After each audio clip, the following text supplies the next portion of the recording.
قدرمنو او مسلمانانو ورونو،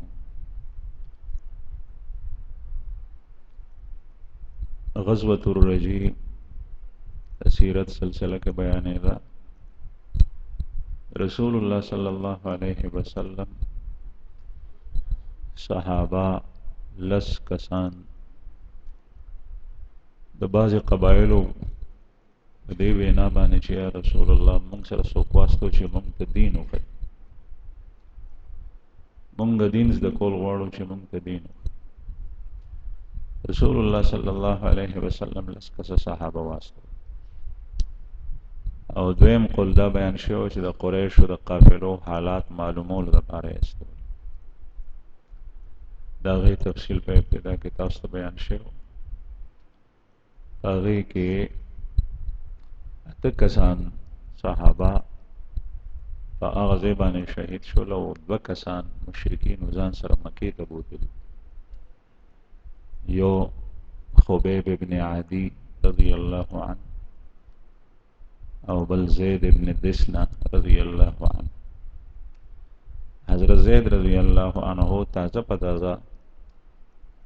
صفوان ابن امیہ د خپل پلار په عوض کې واغشتو. پلار د ده په بدر کې قتل شو او د قتل کو شهیدی کو، او دا هغه واقع تفصیل سره بیان شي. او دا نور حضرات مخکې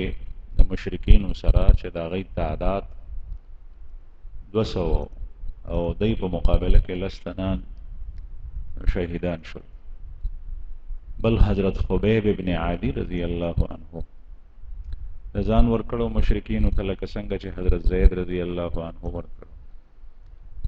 حضرت خبیب رضی الله عنه د حارث ابن عامر چې هغه هم په بدر کې قتل شو، د هغه زامن واغشت په پیسو باندې، او د قاتلینو نه واغشتو چې چا دی قتل کړي. به مکې ته بوتلو، بیا ډیره زمانه دی ایثار کړو او په قید کې او هغه زمانه قبایلی زمانه او په کور کې به سړی قید کړی و. نو دغه خبیب رضی الله عنه د حارث ابن عامر په کور کې د قید و، یو طرف ته یې تړلی و، خپې هم تړلی وې، لاس هم ورته تړلی و، ضرورت دپاره به یې خلاصولو، بیا به یې تړلو. حضرت خبیب رضی الله عنه ورځ شپې تېرولې، بیا د قریشو اعلان وکړه چې په فلانکۍ ورځ باندې مونږ د قتلو وجنو به. نو چې کله دا اعلان شو، حضرت خبیب رضی الله عنه هم خبر کړی شو. نو د حارث ابن عامر په کور کې دغه وخت کې د هغه لور وه چې د هغې نوم زینب راځي، دا بیا وروسته مسلمانه شو. دغه زینب بنت حارث دا په کور کې وه، د دې یو ماشوم بچی وړوکی. نو دې خبیب رضی الله عنه د دې زینب نه، د دې زنانه نه پاکي وغوسته. پاکي هغه چاړه چې په هغې باندې ویښته پرېږدي. ورته یې ویې چې ما ته پاکي پکار ده، زه ځان برابروم، ویښته برابروم، ځان صفا کوم. صفایي دپاره یې پاکي واخېسته، ځکه چې د شهادت اعلان شوی و چې قتلو به. نو لکه څنګه چې مونږه خوشحالۍ په موقع باندې ویښته برابر کړو، اختر دی، خادي ده، حضرت خبیب رضی الله عنه شهادت دپاره ځان برابر کړو. پاکي یې راوغوسته او دې ورته ورکړه، ځکه شاوخوا تړلی دی،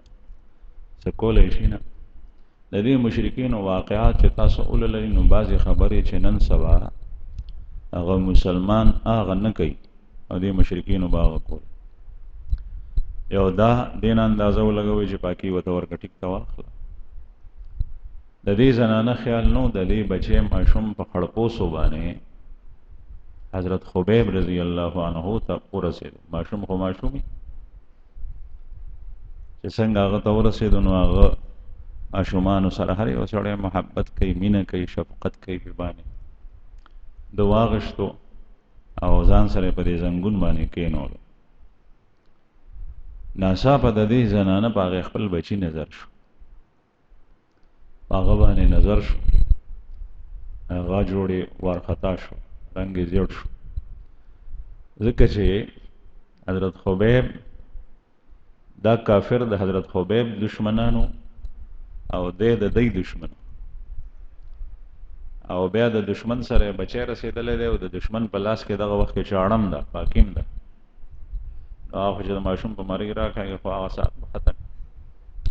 دی چغې کې. حضرت خبیب رضی الله عنه ورته وایي چې صبر وکړه، ته په دې وارخطا شو چې ستا زوی به زه قتل کم وی قطعا زمونږ مذهب او زمونږ دین مونږ ته دا نه وایي، او انشاءالله زه ستا بچي ته هیڅ هم نه ویم کشف نه. بیا د دې نه وروستو دغه زینب زنانه د حارث لور دا وایي چې ما د خبیب په شان قیدي ما رأیت قطا اسیرا مثل خبیب، د خبیب غونې قیدي ما چاته نه دی لیدلی. او بیا به د ده تعریف کول او د ده په تعریف کې به دام وي چې ما دې خبیب سره بغیر د موسم نه د انګورو غنچه به ولیده، د باغه خوړه او ده ته به نه چا ورکړي وه نه دی تلی شو. وانه لموثق فی الحدید وما بمکة عنب یومئذ، په دغه ورځو کې په مکه کې چې ته انګور هم نو او دی په زولنو کې تړلی دی، دی تلی هم نشي او نه ځم زه خو په کور کې یم چا ورته راوړي هم نه دي، او ما به د ده سره انګور ولیدل. دا تشبیه د عیسی علیه السلام د مور بیبي د حضرت مریم سره د حضرت خبیب رضی الله عنه. كلما دخل عليها زكريا المحراب وجد عندها رزقا قال يا مريم أنى لك هذا قالت هو من عند الله إن الله يرزق من يشاء بغير حساب. د حضرت عیسی علیه السلام مور بیبي چې جنۍ و مریم،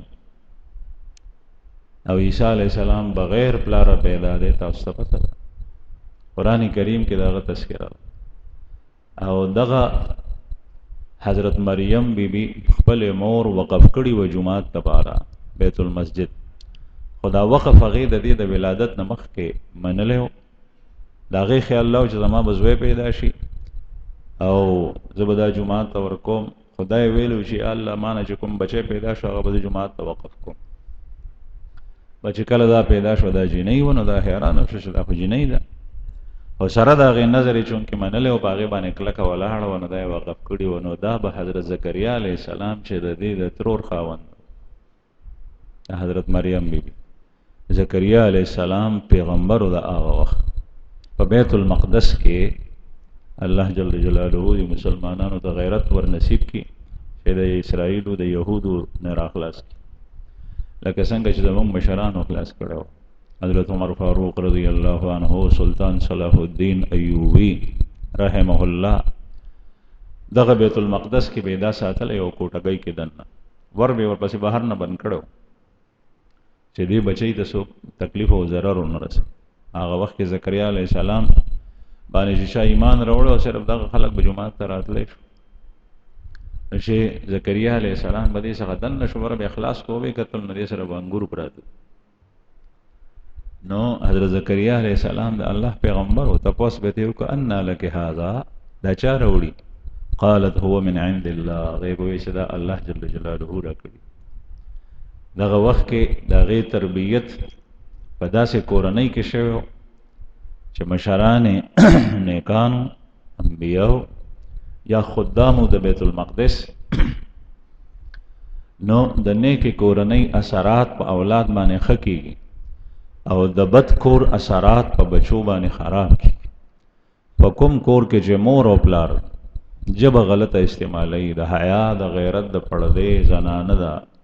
حیا د پردې خیال نه ساتي، نو دا غي بچو بچیو تربیت خطا کی. بیا چې کله لوی شي نو بیا دی وی چې زمونږ بچی سم نه دي، داسې داسې داسې سر ته نه ټکوي. د هغې وجه دا ده چې بنیادی طور سره ستا تربیت هغې کې اثر او ستاسو د کور معاشره او ماحول ټیک نه ده، خبرې مسمې نه، کړه وړه مسم نه دي، ناسته ولاړه مسم نه ده، اخلاق مسم نه دي. د هغې وجه دا ده. او زه کله کله دا خبره کوم چې هر یو پلار د پلار ډیر قدر پکار دی. او دې منبر نه دا خبرې بیانېږي، په سوالات جوابونو کې بیانېږي. د مور درې حق دي، د پلار څلورم نمبر حق دی. او د الله جل شانه بندګۍ سره متصل الله پاک په خپل کلام کې د مور او پلار سره احسان او د هغې حقوق ذکر کړي. په ځمکه کې چې په چا باندې د چا حق په مخلوق کې مقدم دی، هغه ستا مور او پلار دی. لیکن هر مور او پلار ښه مور او پلار نی، هر مور او پلار ښه مور او پلار نی. مور او پلار کله کله د بچو نه خرابي، بچی هغه اولاد ښې نیکان او مور او پلار خرابي. بعضې تاسو به کتلی په دې کلو کې که چا ته کنځلو که نو پلار یې دننه لاړو، زوی ته ووایي چې فلانکي ډنګړي ته زما د امتیازو نه پیدا یې، فلانکي ما ته کنځل وکړه، ورشه تماچه واخله، ټوپک واخله، هغه لاړ شي، هغه تاو وغښتی، ځکه چې پلار ته یې کنځلې شوي، هغه د هغه نه ډز وباسي. نو د یو کنځلې په سر کې، د جګړې په سر کې سړی مړ کړي، او دا یې پلار غلطه مړ کړي. پلار ورته وایي چې د فلانکي پټي ته لاړ شه، هغه د پټي نه دا شی راړه، د غلا چل ورته وښیي. مختلفې خرابې طریقې د پلار د خبرو په وجه باندې دا بچی زده کوي. او دې پلار دین ته، خو اخلاقو ته، زده کولو ته چا نیک کس ته دا کس نه دی وړاندې. حضرت انس رضی الله عنه واقع تاسو ته بیان شوي ده چې څنګه مدینې منورې ته نبی کریم صلی الله علیه وسلم رالو، نو د پلار وفات شوی، دا یتیمو د لسو کالو. مور بیبي ام سلیم واورېدل چې پیغمبر علیه السلام ته د یو خدمتګار ماشوم ضرورت دی چې دننه بهر کېږي او شی وس د بهر نه دننه راړي، د دننه نه بهر ته وړي. نو حضرت انس رضی الله عنه په خپلو لاسو بوتلو چې یا رسول الله دی به ستا خدمت. او اصل چې کوم دی نو هغه دا وه چې رسول الله صلی الله علیه وسلم اخلاق ښکلي، د هغوی صحبت کې دی پاتې شي چې څه ته زده کړي. نو حضرت انس رضی الله عنه ته نبی کریم صلی الله علیه وسلم د مال، د اهل و عیال، د عمر د ډیروالي د دعاګانې کړي دي او ټولې قبولې شوي په دنیا کې لیدلې وي. او یو دعا داسې ده چې هغه ما لا لیدلې نه، د هغې زه انتظار کوم، او هغه ده چې یا الله په آخرت کې وبخې، جنت یې ځای کې وایي د دې انتظار کوم چې ده. نو چې ته خپل ماشوم د چا په تربیت کې ورکې، په سکول کې دی د یوې زنانه چې د هغې سر ببر دی، سرتوري ده، په سر لوپټه نه په سروي، او دا ماشوم دی د هغې په تربیت کې ورکو، سهار نه تر غرمې پورې دی هلته کې وخت تېروي، په دې ماشوم هلک یا جنۍ باندې به د هغې زنانه اثر کوي، او دی به اخلاق د هغې زنانه نه اخلي. د هغې بې حیاګیري، د هغې بې شرمي په دغه ماشوم کې راځي. ټیک ده، د دنیا تعلیم دا جایز دی زده کول، د دې اجازت شته. الله جل جلاله د الله رسول په دې باندې پابندي نه ده لګولي، لیکن په غیر شرعي امورو باندې پابندي ده. تا د خپل بچي تربیت چې کله ته داسې وکړې، دا بچی چې د لوی شي نو د ده نه د خیر توقع مه، او چې کله یو نیک کس ته حواله کړې، د هغه په صحبت کې، د هغه په تربیت کې پاتې شي، نو بیا به دی نه. د حضرت خبیب رضی الله عنه تشبیه سیرت نگارو لیکلی دي چې د حضرت مریم بیبي سره، هغې سره هم د انګورو غونچه پرته وه، او دغه زنانه حضرت زینب دا وایي چې ما به د خبیب رضی الله عنه سره د انګورو غونچه لیده، په مکه کې به انګور نو. بیا چې کله هغه ورځ راله، نو حضرت خبیب رضی الله عنه روان کو د قتل لپاره. نو تنعیم ته یې ویستو. تاسو ته ما مخکې عرض کړي چې تنعیم دا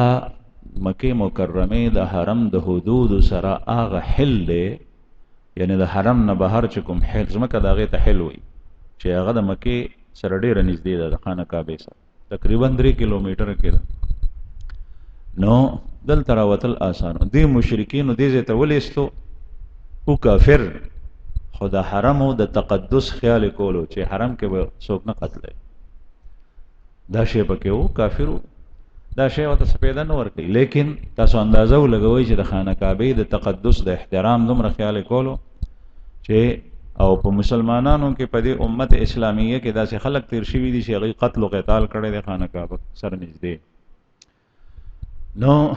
دوی به هلته وویستو چې د ده وینه په حرم کې توی نه شي، حرم نه بهر، او دا متصل نږدې ځای او تنعیم نن سبا چې حاجیان ځي نو تنعیم نه احرام وتړي عمره کوي او د تنعیم نه احرام چې وتړي عمره کوي نو کېږي. بعضې خلک تپوسونه کوي د هغې تپوسونه وجه دا چې هلته کې چې کوم عرب دي نن سبا د هغوی هم پته نه لګي داسې ډاواډول لیکلی یو شان شي کله بل شان. نو مخکې به په تنعیم باندې په عمرې زور راړو جیراني او حدیبیه باندې پابندي لګولي و هلته به یې څوک نه پرېښول. اوس چې کوم دی نو پته ورته ولګېدی چې دلته کې رش ډېر زیات جوړېږي نو هلکه انتظامي امورو کې خلک دلته نه منې کو ډېر رش مه جوړو پولیس د سره شته دی د هغوی انتظام وکړه جیراني حدیبیې ته یې استوه. لیکن په ځای د دې بعضې مولیان چې کوم دی نو هغوی پکې د هغوی مولیان دا خبره وکړي چې تنعیم نه عمره کول لا نه دي ټیک تمرین د تنعیم نه عمره کول لا جایز نه دي دلته نه عمره نه کېږي. چې تپوس ته نه وکړي چې هلکه بخاري شریف کې حدیث دی دا حدیثو په کتابونو کې احادیث دي. ام المؤمنین حضرت عائشہ رضی اللہ عنہا فرمائی چې زه کله حج ته لاړم نو ما اول د عمرې نیتو بیا حجو ټولو مسلمانانو دغسې وه نو چې زه لاړم نو زما ایام مخصوص د زنانو بیماری شروع شوه نو ما عمره ونه کړی شو نو جړل یې نو خیمه کې ناسته و رسول الله صلی الله علیه وسلم رالو وی څه چل دی وی چې یا رسول الله ټولو خلکو عمره وکړه زه بغیر عمرې پاتې شو. نبی کریم صلی الله علیه وسلم و تسلی ورکړه د الله پیغمبرو وی چې دا شی خو د الله پاک د طرف نه دی ستا خپل قصور نه دی او چې حج وکړې نو حج نه پس بیا عمره وکړه. نو چې حج یې وکړو نو رسول الله صلی الله علیه وسلم د حج د احکامو نه فارغ شوی او ټول فارغ شوي نو د مینا او د مکې تر منځه تحصیب او محسب یو ځای دی په هغې کې د حج یو عمل مسنون کېږي تحصیب هغه ځای کې پیغمبر علیه الصلاة وسلام وی چې مونږ دې ځای کې آرام کوو تاسو لاړ شئ عمره وکئ او بیا راشئ. نو حضرت عائشہ رضی اللہ عنہا ام المؤمنین یہ د خپل رور عبدالرحمن ابن ابی بکر سره واستوله تنعیم ته او د هلته نه عمره وکړه او بیا نبی کریم صلی الله علیه وسلم چې څه وخت روانېدو دوی ورته مخې ته راغلل مدینې منورې ته روان شو. چې دا حدیث ورته بیان کړي نو بیا راته وایي چې دا خو زنانه وه ام المؤمنین حالانکه په خپلو اختلافي مسایلو کې د ام المؤمنین د ډېرو احادیثو نه استدلال کوي. د عمرې خصوصیت خو د زنانو سره نه دی که دا داسې حکم وی چې د زنانو سره خاص شو نو بیا وو دا د زنانو سره خاص نه دی تنعیم منور کول نه په حدیث کې شته نه په بل ځای کې شته. دویمه دا چې عبدالرحمن ابن ابي بکر رور دی ورسره نو چې دا زنانه و نو رور خو یې نارینه و نو د تنعیم نه عمره د رسول الله صلی الله علیه وسلم قولی حدیث دی قولی او قول په فعل باندې مقدم وي او جیراني نه عمره فعل دی او حدیبیه نه عمره نه ده شوي هلته راغلي و نبي کریم صلی الله علیه وسلم د مدینې نه حدیبیه کې هلته چې ایثار شول مشرکینو ایثار کړل بیا صلح حدیبیه وشوه بیا هلته کې قربانیانې وکړې اوښانې حلال کړل بیا واپس لاړل. نو هلته نه کېږي او دلته نه کېږي. به هر حال دا تنعیم یو غر دی دې غر څخه حضرت خبیب رضی الله عنه راوست اعلان شو په مکه کې چې فلانکې به قتلو د مکې مشرکین کافر چې څومره حاضر وغیره علی التماشه. نو حضرت خبیب رضی الله عنه هغه د قتل نه مخکې دې خلکو ته ووایي چې زه تاسو نه یو مطالبه کوم وایي چې څه وایي ما ته مهلت راکوي چې زه 2 رکعته لمونځ وکړم. مشرکین ورته وایي بالکل که اجازت دی تا ته اجازت دی دونک واخله دې باندې عمل وکړه او داسې وکړو بیا د هغې نه پس چې کوم دی نو لمونځ ته ودرېږو. صحیح بخاري کې حدیث دی چې وایي ما ته دې لمونځ دومره خوند راکړی او چې ما ویې راشه دا لمونځ اوږد که ځکه چې دا وروستی لمونځ دی دې نه پس بیا لمونځ نشته. مسلمان ته دا پکار دی چې کله هغه لمونځ ته ودرېږي. بعضې خلک وایي چې په لمونځ باندې زه پوه نه شم نو دغه یو ضابطه ده دا اختیار که نن نه پس به د لمونځ په خوږو پوهېږي. ته وایه چې دغه لمونځ چې وکړم نو دې نه پس زما نیټه پوره ده او زه به مرم بس دا زما وروستی لمونځ دی الله ته پیشي دی بیا دلته نه تللی بیا بل لمونځ موقع ماته نشته. دا سوچ وکړه دا تصور او پته خو نه لګي د انسان د مرګ چې آیا دا وروستی ګړی دی وروستی ساعت دی که موقع شته دې نه پس دا لمونځ وکړه بیا د دې نه پس الله سره پیشي ده او دا لمونځ دی بس بیا به دا لمونځ په توجه سره کوي ځکه چې د لمونځ نه پس ته مړ شي نو خو دوکانداري هم پاتې ده ملازمت هم پاتې دی هر څه پاتې. الله جل شانه دې تاسو ته د نیکو اعمالو لپاره ډېر اوږد عمر درکړي لیکن مر خو بسره د پاسه ولاړ نو چې ته کله خپل موس هغه صحیح کول غواړې او د هغې تحسین کول غواړې نو دغه مراقبه د موز نه مخکې وکړه یو څو 2 سکنډه پې لګي د هغې نه پس نیت وتړ نو حضرت خبیب رضی الله عنه وایي چې ما ته د موز دومره خوند راکړو چې ما وی راشه دا رکعتونه ښه اوږده وکړه ځکه چې بیا خو موقع شته دی نه او د الله کلام پکې ووایه دا خبره مشرکینو ته کوله چې ما ته د موز خوند راکړو ما وی چې دا رکعتونه مې اوږده وکړې خو ما په دې وجه باندې موز لنډ وکړو ما وی چې تاسو به وایي چې دی د مرګ نه ویرېدو صحابه داسې عجیبه خلک تاسو به وایي چې دی د مرګ نه ویرېدو نو ځکه ما دا موز مختصر کو زما زړه غوښتل چې دا موز مې اوږد کړی د هغې نه پسې حضرت خبیب رضی الله عنه لرګی ورته ودرولی او په هغې باندې د پانسۍ دپاره وخېجول او دغه وخت کې حضرت خبیب لاس اوچت کړ چې کله یې مونځ وکړو او بیا اشعار ووي او د هغې نه مخکې دعا وکړه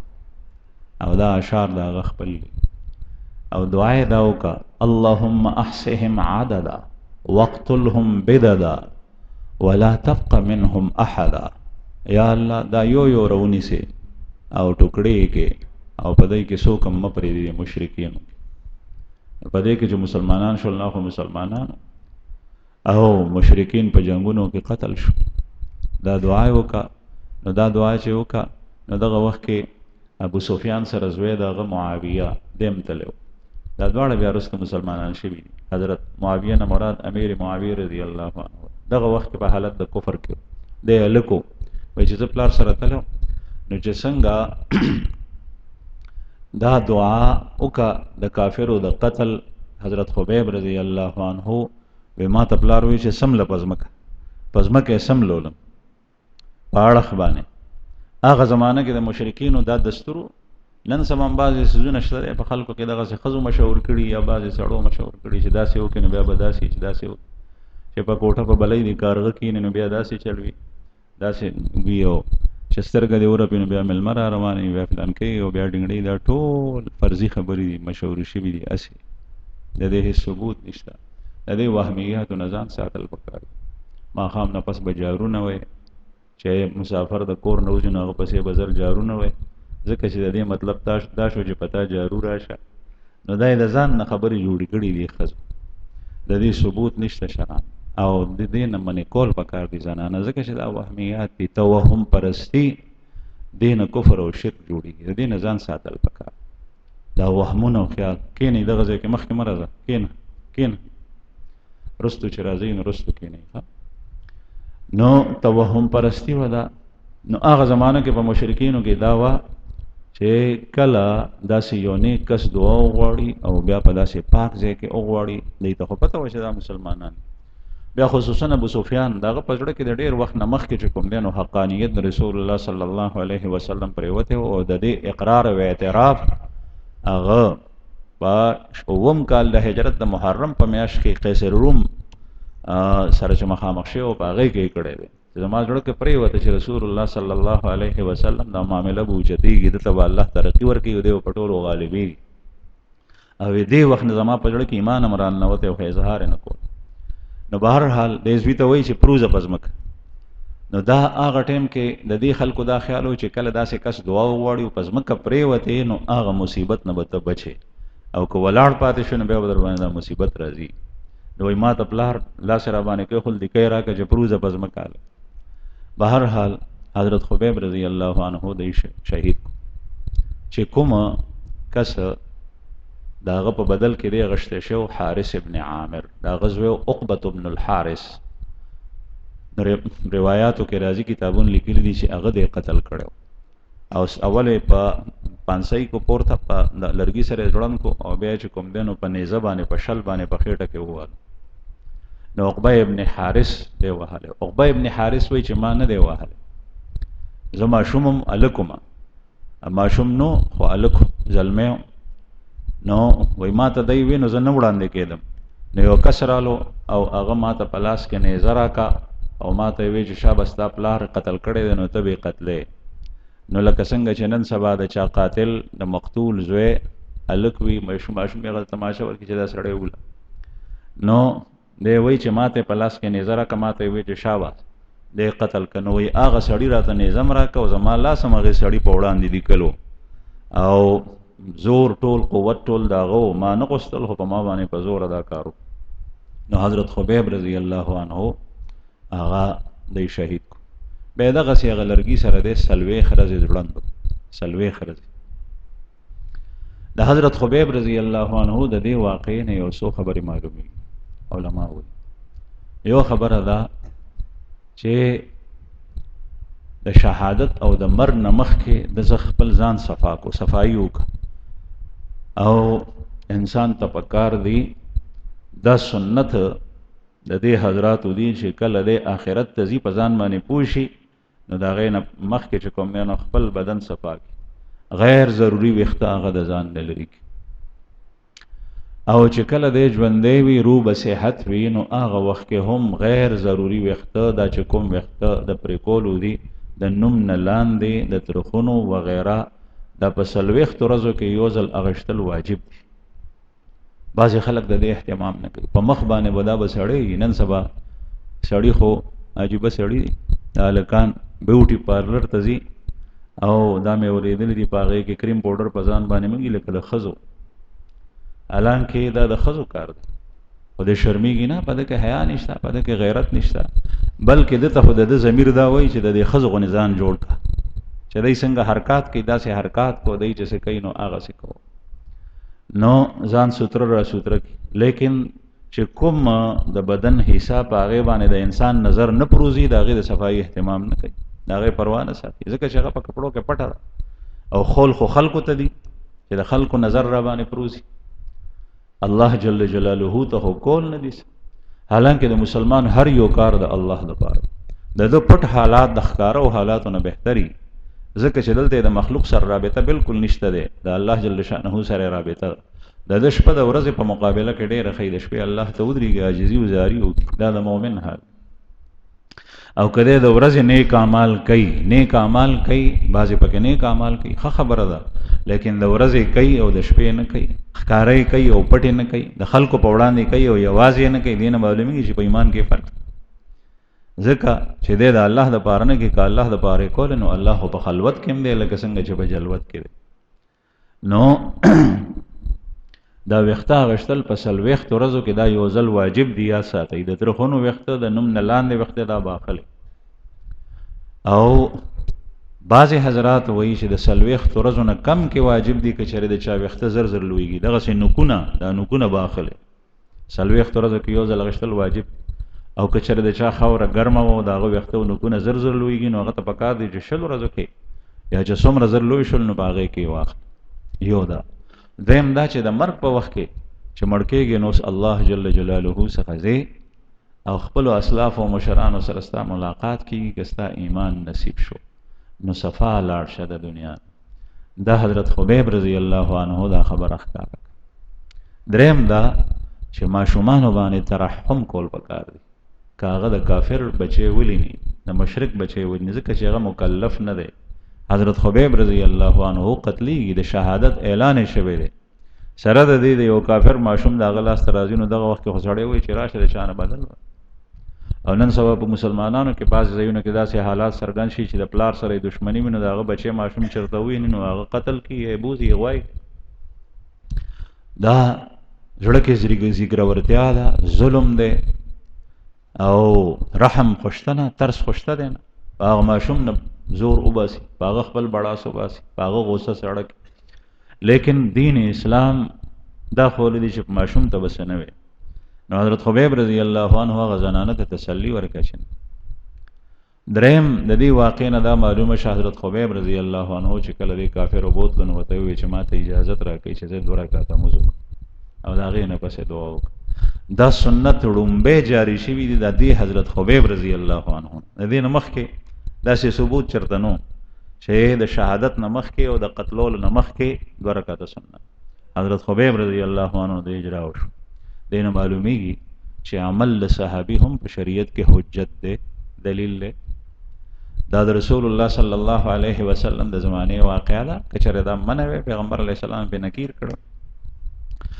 او رسول الله صلی الله علیه وسلم فرمایي تاسو په هر خطبه کې د جمعې په هر خطبه کې د دې منبر نه داوري الله الله فی اصحابي لا تتخذوهم من بعدي غرضا فمن احبهم فبحبي احبهم ومن ابغضهم فببغضي ابغضهم. ایو روایت کې راځي اصحابي كالنجوم، زما صحابه د ستورو په مثل دي، بهيه مقتدیتم اهتدیتم، چې چا پس روان شوي نو په سم لار وي. کوم یو صحابي پس چې روان شو. دغه وجه چې موږ کابر اهل علم وي چې هر یو صحابي مجتهد. رست امت کې مجتهدین کم دي، لکه امام ابو حنیفه رحمه الله مجتهدو، هغه پسې احناف ټول روان دي، هغه چې کوم فروعي مسائل مستنبط کړي. امام مالک رحمه الله مجتهدو، امام شافعی رحمه الله مجتهدو، لیکن صحابو کې هر یو صحابي مجتهد دی ځان ته. دغه وجه دا کچری په یو جماعت کې صحابه ولاړو نو بعضی فروعي مسائلو کې به یو شان عمل کول، دو بل شان کول، هیڅ خبره بنو. رسول الله صلی الله علیه وسلم د بنو قریظه د جنگ په موقع باندې صحابو ته فرمایي چې لاړ شي مازیګر مزال ته ورسوي. نو په لار کې صحابو نه مسقزا کېدو، نو بعضې دلته وکړو بعضې هلته ورسولو. پیغمبر علیه الصلاة والسلام د دواړو تصویب وکړو چې ټیک مو. نو صحابه هغه پسې چې روان شي د هغه عمل د هغه قول حجت دی. امام مالک رحمه الله چې بچرته مسله کې اختلاف رالو نو د مدینه منورې مشرانو ته به قتل چې د هغه په څنګه عمل لې دې ته تعامل اهل المدینه وي، ترجیح بیا د مدینه منورې د خلکو په عمل باندې ورکول. امام طحاوی رحمه الله کتاب لیکلی دی شرح معانی الاثار د احادیثو، او پاغه کې مختلفیها مسائل ذکر کړی دي چې د ائمه په کې اختلاف ته فروعي او دا اختلاف حق ته درست دی. امام طحاوی رحمه الله د دواړو فریقینو کله کله د دریو دلایل ذکر کی په آخر کې فیصله چې کوي نو هغه په تعامل له صحابو کوي. دې صحابي داسې کړو، دې داسې کړو، دې داسې کړو، نو دې مذهب ته او دې قول ته ترجیح ده، دا راجح دی د صحابو د تعامل په وجه باندې. نو د صحابو عمل هغه حجت ته. بہرحال حضرت خبیب رضی اللہ عنہ دا سنت وستل او دا بیا رستم را روان، او دا حضرت خبیب رضی اللہ عنہ دغه سنت دا په امت کې دا سه جاری شول چې دین پس بیا بعض صحابه هم داسې کړي. تاسو ته مخکې یو واقعا اجمالی طور سره بیان شوی. حضرت زید ابن حارثه رضی اللہ عنہ د طائف نه را روانېدو، یو سړی سره خبر وکړه د سورلی لکه ته د صدر ناراضي په ټیکسي کې کېنې، په رکشا کې کېنې، دارالایمان ته راځي نو کرایه ورکړي. هر چا سره خپل سورلی نی. هغه زمانه کې ټیکسي نو، موټر نو، لیکن اسونو، خرونو، قچرو او اوخانو په دې باندې به خلکو سورلی کوله. بل ته به کرایه ورکړه، د اوخانو مالک دا او دی به ورته راوست. نو حضرت زید ابن حارثه رضی الله عنه د طائف نه راتلو نو یو کس سره خبر وکړه چې ما بوله وته وی چې ټیک ده. هغه سړی منافق او د مسلمانانو سخت دشمن، کرایه وسره وکړه سورې کو د ایرالل چې د آبادۍ نه راووتل بهر رالل نو بهر یو ځای کې کنډر و. نو حضرت زید ابن حارثه په سورلۍ سور دی او دا سړی هغه سورلۍ هغه کنډر طرف ته بیایي چې هلته بوتلو نو وی کتل نو هلته کې مړي پراته دي لاشونه چې قتل شوي. حضرت زید ابن حارثه رضی الله عنه ورته وی چې دا د کوم ځای ته زه راوستم؟ وی چې ستا حشر اوس هم دغه دی لکه څنګه چې د دې خلکو دا به داسې قتلو. زید ابن حارثه ورته وی چې قصور خو زما څه نشته، وی دغسې بغیر قصوره یې قتلوم. بیا ورته وی چې ما ته به اجازت راکړې چې 2 رکعته مونځ وکړم. هغه ورته وی بالکل وکړه، دې خلکو هم دغسې مونځونه کړي دي خو دی مونځ نه دي خلاص کړي، مونځ ورته نجات نه دی ورکړی. نن سبا بعضی مسلمانان دا قول کوي، دا قول کافرو دی، دا د بيدینو خلکو قول، لیکن دی بیا مسلمان دی. وقت تیرے نن سبا معاشر کے بیا مسلمان. تمہارے نمازوں نے تمہیں کوئی فائدہ نہیں دیا، تم نماز پڑھتے ہو تمہیں کوئی فائدہ نہیں. دا خدا اللہ جل شانہ خپل خوخلا چې هغه نتیجه او اثر په اجتماع باندې، انفرادی شخصیت باندې، افرادو باندې څنګه مرتب کوي په ماحول باندې. لیکن د انسان خپل فرض دی الله سره تعلق او الله ته رجوع، دا د مسلمان شیوه ده او عادت ده. दावेल छे नमाजों ने तुम्हें कोई फ़ायदा नहीं दिया, हमें कोई फ़ायदा। लोग कहाँ पहुँच गए? دا دومره متاثر دی چې دغه شیطان دنه ننوته دی او د امریکای او د يهودو د پیرنګیانو نه متاثر دی، د غي مذهب خوخته او دین چې د داسې کوي نو د سره اسلام نشته، د سره ایمان نشته. قران کریم زی په زی وای کدی خلکو سره تاسو محبت کوئ نو تاسو به د غي پشان د محبت نه بلکې د ترجیح ور کوي غي ته په مسلمانانو په اسلام باندې، ځکه چې مز دا خو اسلام دی او د اسلام اهم ستن ده، اهم ستن اقامت الصلاه ټول عبادتو کې دا اول ذکر کی او ته وای چې مس سفیدا نور ستا اصل کې ستا سترګې په دنیا باندې دي او ستا مطمح نظر او مقصد اصلي غ دنیا ده، ستا په آخرت د سره ایمان شته نه. کچره دا سی وای نو تا بیا وی چې مس فایده ورکړي، دا غي اثر په دنیا کې مرتب کیږي په آخرت کې. او است ګوره چې فایده کوي او کنه چې حضرت زید ابن حارثه رضی الله عنه پتو وي زموس کوم وکو دا دیم داسې کړیو او مثبت فایده ورنکا، دا د کافر قول د منافق. حضرت زید بن حارثه په مزو درېدو چې څنګه مسخته کو نو وی چې یا ارحم الراحمین یا ارحم الراحمین یا ارحم الراحمین یا ارحم الراحمین او نو پدې کې هغه سړی چې څنګه رانږدې کېږي دته قتلې نو आवाज واورید ولا تقتله، هغه زورور आवाज روبدار دا سړی مو وجنه.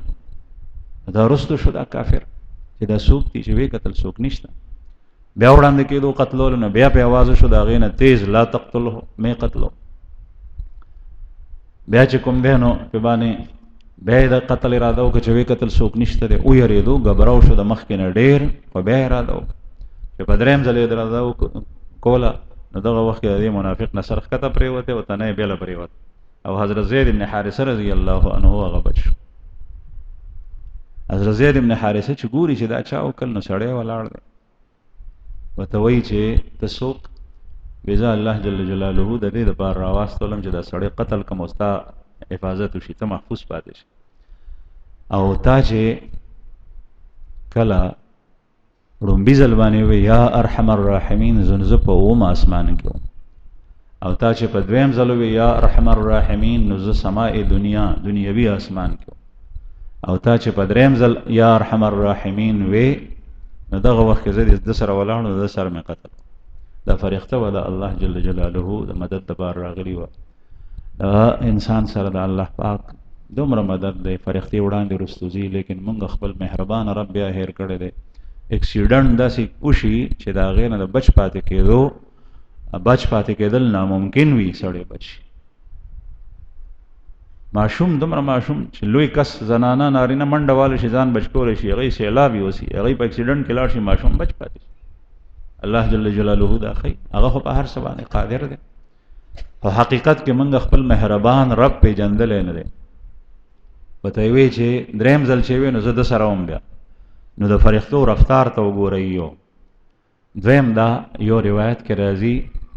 چې کله یا ارحم الراحمین سره بنده دعا غواړي یا ارحم الراحمین آسان ټکی دی دا زده کوي او چرته مشکل په باندې راشي نو فرښتہ आवाज وکړي چې درې ځله دا وایي، فرښتہ आवाज وکړي چې ارحم الراحمین تا ته متوجه دی اوس غواړه چې څه ته نه غواړي، ارحم الراحمین تا ته متوجه دی غواړه. رحم کوونکو کې د ټولو نه زیات رحم کوونکی او خو مهربانه دی چې کله انسان وغواړي نو دا خدا سي لکه ماشوم بچی چې مور ته आवाज وکړي نو مور ورمنډه کوي چې څه چل دی په بچي. الله پاک ډېر مهربانه دی. به هر حال دا واقع د زید ابن حارثه سره پیښه شوې ده، موزي کړی دی، الله جل شانه یا نجات هم ورکړي. ابو مولق رضی الله عنه انصاری صحابي دی، حضرت انس او کعب رضی الله عنه روایت کوي چې دا د رسول الله صلی الله علیه وسلم صحابي تجارت ته تلو. پخوا به تجارت قریش کولو د عربو او د عراق طرف ته بتلل، پاغې کې حیرا یو دنیاوی منډای و، د دنیا غټه منډای و حیرا کې، عراق طرف ته یو ځای پاغې کې، او شام ته بتلل، په شام کې غزه بین الاقوامی منډای و، د سمندر په غاړه چې څومره ملکونه پراتی دلته براتل هغه زمانه کې د وخانو زمانه. نو دا صحابي تجارت خیال باندې تله مال وسره ده او په کرایه باندې ما تاسو ته وې چې د کرایه بدلات سفر به دا صورت چې څوک به په کرایه ونی خپل سوال نه کوو سره نو په کرایه باندې سوال نه ولې دا سړی و سره ده دغه سی یوځه ته اغرالو او مړی پراتی دي آلته دې بوتلو پته وای چې دا سکه وای دا مال لنا خلم او طاقت لوم ابو مولق رضی الله عنه وته فرمایي چې مال واخل استا مال سره غرض دی په ما سکه مال واخلا دین معلومه شو چې کله چې د انسان په مال او په جان باندې راشي نو بیا ځان بچ کول پکار دي مال ورکه خیر دی بعضې داسې په دنیا کې شته دی چې هغه وایي مال د نځي زه د لاړ شم خیر نو په مسلمانانو کې هم داسې واقعات شوي دلته په دې پېښور کې هم شوي دي هلکه مال خو د انسان د حفاظت لپاره دی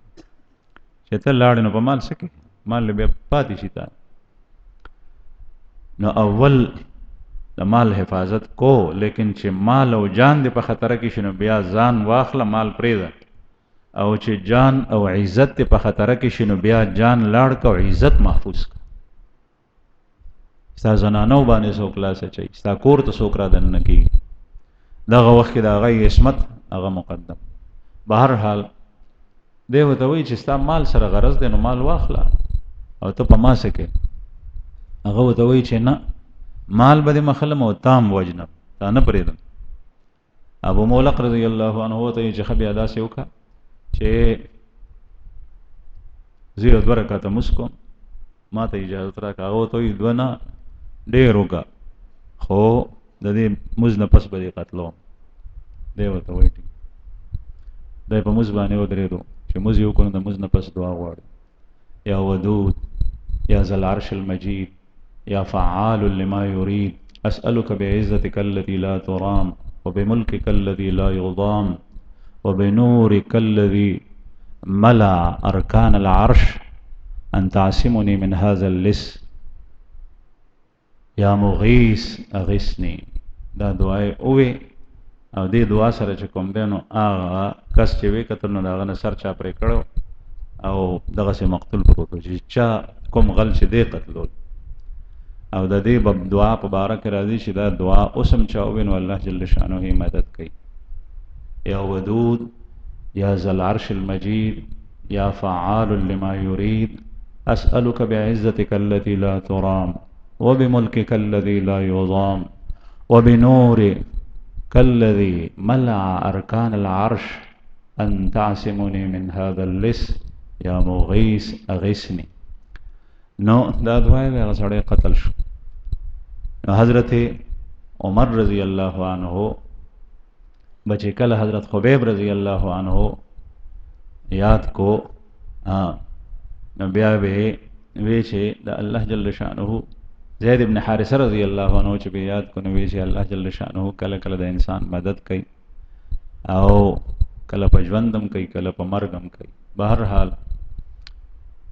حضرت خبیب رضی الله عنه دی کافرو په پانسی باندې خېجول شهید شو سلويخ رضی پروتو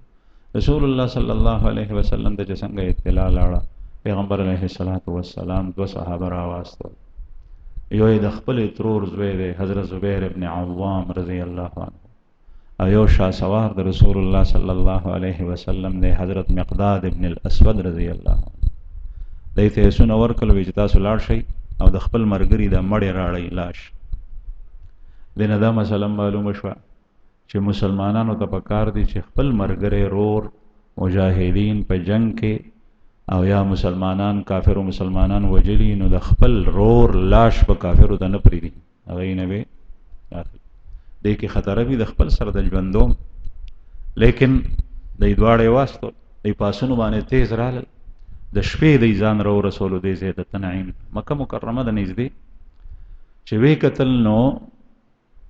حضرت خبیب رضی الله عنه لرګي سره ځړند مړ شهید او داغه نه غیر چا پیر سلويخ کسان مشرکین پزما کپراته دي داغه د دې د پاره چې اسینی د لاشه مسلمانان ریوسی دې د پاره پراته دي سو کوي نو دای چې قتل لا ټول اوددي نو حضرت زبیر او مقداد سے وړاندې شلو د خپل مرګري لاشه د مشرکین په منس کې داغه لرګي نه راکوس او په یو اس باندې واچولو وسونه ته پوند ورک. مشرکین چې کله ویښ شول پاسېدل وایي چې داسې چلو شو سړی خو مړی خو غیب دی. بس هغوی په آسونو باندې خواره واره شول منډې دی پسې راورسېدل حضرت زبیر او حضرت مقداد پسې چې څنګه دی وکتل چې مشرکین راورسېدل نو دی دغه اس نه هغه لاش په ځمکه باندې کېښود ځکه چې لاش سره تل ورته ګران دی. بیا چې منډې کې نو چې څنګه یې لاش کېښود مشرکین چې را رسېدل نو الله جل جلاله ځمکه وشلوله او د حضرت خبیب رضی الله عنه لاش ځمکې راښکلو ځمکه بیا جوخته شو. دې ته په مړوني باندې کرامت وایي او په صحابو کې د مرګ نه پس د حضرت خبیب رضی اللہ عنہ لقب مشہور شوی دی بلیع الارض جس کو زمین نے نگل لیا ہو اغا کس چزمکی راخکلے وی پڑھ لی بلیع الارض بے ہوتا ہے. حضرت خبیب رضی اللہ عنہ حضرت عمر رضی اللہ عنہ پا دی موقع فرمائے چھ بازی دا اللہ بندگان دا سشتا دے چھ پا مرگ بانی دا غی حفاظت کی او دا کرامتم دے دا حضرت خبیب رضی اللہ عنہ. دا حضرت خبیب رضی اللہ عنہ انگور خوڑل بے موسمہ او په زولنو هتکړو کې دا کرامت او کرامت د اولیاء حق ته جمهور په دی باندې اتفاق ته. بعضی خلق چې کوم دینو د کرامت په باره کې افراط او تفریط نه کار واخلي. بعضی خلق خدا کوي چې کوم صاحب کرامت وینو هغه وایي چې دا هر څه دی کوي او بیا هغه ته وایي چې ماته زویم را که ماته دامو که ماته دامو کنه دا شرکیه عقیده ده. د دې نه ځان ساتل پکار دی. دا هر څه الله جل جلاله کوي. کرامت تا کرامت وی پا دی وجبانے چی اللہ جل جلالہو دی سڑی تا دا عزت ورکڑے دے دا عزت چی دا سے ناشنا کاری دا دا پلاس کے ظاہر نو اللہ پاک تا دا سڑے نزدے دے نو دا عزت دا تا ورکو. کرامت مانا عزت تکریم اسے ویڑیا بغیر دا سے وزنا بغیر دا سے استحقاقنا چاہتے یو دا سے شے ورکول اغی تا کرامت وی فضل کول او بیا چی ناشنا کاری نو هغه ته اصطلاحي کرامت ویل کیږي چې څنګه معجزه ناشنای نو دغه رنګ کرامت هم ناشنای. نو کرامت بعض خلک وي داسې کی چې هغه وي چې دا د پخپل کې حالانکه دا الله جل جلاله او بعض خلک انکار کوي نه مني وي دا شرک دی. نو دا شرک پسې دی لکه چې پجبندون باندې الله جل جلاله څه کوي نو هغه چا سره په مرګ هم کولای شي. د چا د قبر نه خوشبوئی زی د چا د قبر نه رڼا زی نو که څوک وي او دا خبره درست دی نو ته دا غي انکار مکو چې دا دروغ دي داسې نه کیږي ځکه چې هر څه الله کوي. صحیح بخاری شریف کې حدیث دی پیغمبر علیہ الصلوۃ والسلام په 13 امتونو کې واقع بیان کوي او سړی په غوا باندې سورو نو هغه غوا وته وای مخه وته راوړل وته وای چې لم اخلق لهذا زه د دې لپاره نیم پیدا انما خلقت للحرث زه خو د ایوی لپاره خدای پیدا کړی او انساني جبه کې خبرې کولې. نو سړی حیران شو. رسول الله صلی الله علیه وسلم فرمایل چې زمام په دې ایمان دی چې غوا خبرې کوي او د ابوبکرم په ایمان دی او د عمرم په ایمان دی. نو د رسول الله صلی الله علیه وسلم نه پټولو کائناتو کې څوک وړاندې او افضل نشته او بیا په دې امت کې د شیخین نه بل څوک مقدم نشته. ابوبکر صدیق صاحب او عمر د دې درې واړو په ایمان او ته نه مني داسې کېږي چې ناشنا کار وشي هغه څوک کوي دا خبرې خو د غوا په خپل زور نه کولې یا غوي دا خو الله جل شانه دا هغه په جواب جاری کې. نو دغه سي د یو مړی په حالت د مرګ یو ناشنا کار لیدل دا د الله د طرف نه کیږي دا کرامت دی. دا سي ډیر زیات واقعات چې کوم دنو په امت کې شوند د امت په دی باندې اجماع دا اجماع چې دا شته د حق دی. نو الله جل جلاله د کرامت په دی شکل باندې په مرګ باندې وسره الله پاک دا عزت او تور کو چې د کافرو د لاس نه محفوظ ساتل رزمه کې راخ کړ. واخر دعوانا الحمدلله.